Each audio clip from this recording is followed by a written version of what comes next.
السلام علیکم ورحمۃ اللہ وبرکاتہ۔ آج کی تعلیم فضائل قرآن پیج نمبر 263 سے ہے۔ ابن مسعود رضی اللہ تعالیٰ عنہ نے حضور اکرم صلی اللہ علیہ وسلم کا یہ ارشاد نقل کیا ہے کہ جو شخص ہر رات کو سورہ واقعہ پڑھے اس کو کبھی فاقہ نہیں ہوگا۔ اور ابن مسعود رضی اللہ تعالیٰ عنہ اپنی بیٹیوں کو بھی حکم فرمایا کرتے تھے کہ ہر شب میں اس سورت کو پڑھیں۔ سورہ واقعہ کے فضائل بھی متعدد روایات میں وارد ہوئے ہیں۔ ایک روایت میں آیا ہے کہ جو شخص سورہ حدید، سورہ واقعہ اور سورہ رحمان پڑھتا ہے وہ جنت الفردوس کے رہنے والوں میں پکارا جاتا ہے۔ ایک روایت میں ہے کہ سورہ واقعہ سورہ غنا ہے، اس کو پڑھو اور اپنی اولاد کو سکھاؤ۔ ایک روایت میں ہے کہ اپنی بیویوں کو سکھاؤ، اور حضرت عائشہ رضی اللہ تعالیٰ عنہ سے بھی اس کے پڑھنے کی تاکید منقول ہے، مگر بہت ہی پست خیالی ہے کہ 4 پیسے کے لیے اس کو پڑھا جاوے۔ البتہ اگر غنائے قلب اور آخرت کی نیت سے پڑھے تو دنیا خود بخود ہاتھ جوڑ کر حاضر ہوگی۔ دوسری حدیث میں حضرت ابو ہریرہ رضی اللہ تعالیٰ عنہ نے حضور اکرم صلی اللہ علیہ وسلم کا یہ ارشاد نقل کیا ہے کہ قرآن شریف میں ایک سورت 30 آیات کی ایسی ہے کہ وہ اپنے پڑھنے والے کی شفاعت کرتی رہتی ہے یہاں تک کہ اس کی مغفرت کروائے۔ وہ سورہ تبارک الذی ہے۔ سورہ تبارک الذی کے متعلق بھی ایک روایت میں حضور صلی اللہ علیہ وسلم کا ارشاد آیا ہے کہ میرا دل چاہتا ہے کہ یہ سورت ہر مومن کے دل میں ہو۔ ایک روایت میں ہے کہ جس نے سورہ تبارک الذی اور الف لام میم سجدہ کو مغرب اور عشاء کے درمیان پڑھا گویا اس نے لیلۃ القدر میں قیام کیا۔ ایک روایت میں ہے کہ جس نے ان دونوں صورتوں کو پڑھا اس کے لیے 70 نیکیاں لکھی جاتی ہیں اور 70 برائیاں دور کی جاتی ہیں۔ ایک روایت میں ہے کہ جس نے ان دونوں صورتوں کو پڑھا اس کے لیے عبادت لیلۃ القدر کے برابر ثواب لکھا جائے گا۔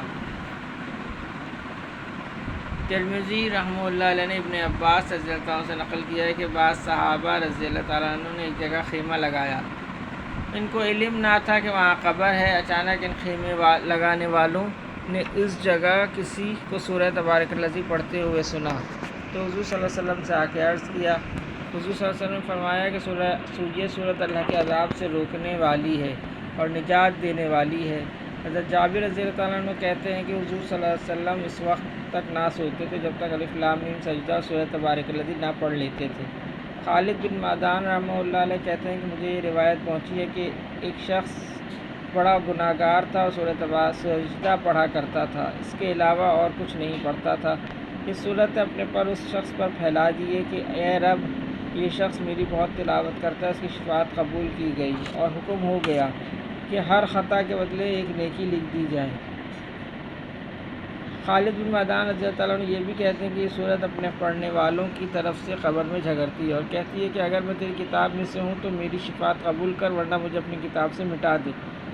اور بمنزلہ پرندے کے بن جاتی ہے اور اپنے پر میت پر پھیلا دیتی ہے اور اس پر عذاب قبر ہونے سے مانع ہوتی ہے۔ اور یہی سارا مضمون وہ تبارک الذی کے بارے میں بھی کہتے ہیں۔ خالد بن معدان رحمہ اللہ علیہ اس وقت تک نہ سوتے تھے جب تک دونوں صورتیں نہ پڑھ لیتے۔ طاؤس رحمہ اللہ علیہ کہتے ہیں کہ یہ دونوں صورتیں تمام قرآن کی ہر صورت پر 60 نیکیاں زیادہ رکھتی ہیں۔ عذاب قبر کوئی معمولی چیز نہیں۔ ہر شخص کو مرنے کے بعد سب سے پہلے قبر سے سابقہ پڑھنا ہے۔ حضرت عثمان رضی اللہ عنہ جب کسی قبر پر کھڑے ہوتے تو اس وقت تک عثمان رضی اللہ تعالیٰ عنہ جب کسی قبر پر کھڑے ہوتے تو اس وقت قدر روتے کہ ریش مبارک تر ہو جاتی۔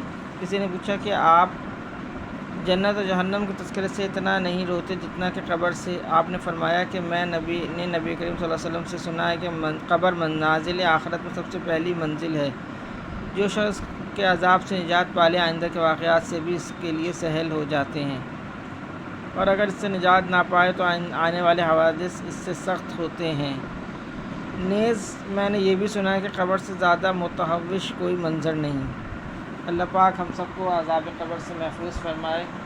اللہ پاک ہم سب کو مرنے سے پہلے مرنے کی تیاری کرنے کی توفیق عطا فرمائے۔ اللہم صلی علی محمد وعلی آل محمد۔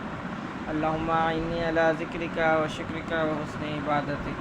سبحان ربک رب العزۃ عما یصفون وسلام علی المرسلین والحمد للہ رب العالمین۔ آمین برحمتک یا ارحم الراحمین۔